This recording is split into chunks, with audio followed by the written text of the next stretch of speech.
This is the construction of control box or manhole. The function of the manhole like this or control box is to connect, as a connection of two channels or more. For example, this box connect the channel from this house and connect into together and flow into the another side of this road.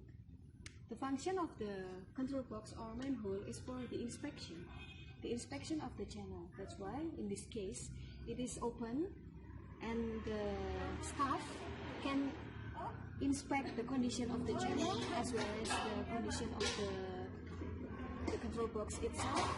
And the second function of the control box is to make the function of the control box or manhole like this as also as a trap of the sediment, because the channel from the upstream may carry some material, sediment, and we need to make it still in this box, so the channel that pass to the downstream will clean from the sediment. This control box is made from the brick masonry and finished by using the cement plastering.